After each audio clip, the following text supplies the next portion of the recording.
আপনি কি জানেন খুবই অল্প সময়ে যে পারফেক্ট একটা মালাই জর্দা বানানো যায়? এর জন্য প্রথমে ২ কাপ পোলাওয়ের চাল জর্দার রং মেশানো গরম পানিতে ৮০% সেদ্ধ করে নিন।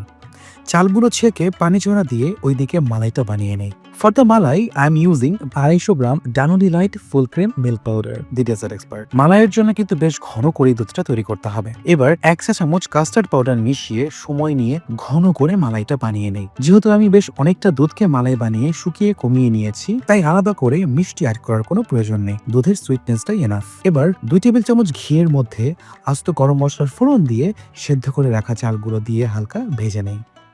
এবার সুইটনেসের জন্য অ্যাড করে দিচ্ছি পরিমাণ মতো brown sugar.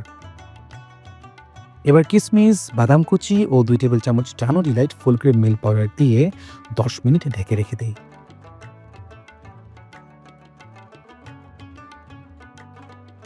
Now it's time to assemble the malai zarda. জর্দার উপর রেডি করে রাখা মালাইটা দিয়ে এর উপরে দিয়ে দিচ্ছি কিছুটা জর্দার ছোট মিষ্টি আর পেস্তা বাদাম কুচি। Trust me, this is so far the perfect version of my malai জর্দা।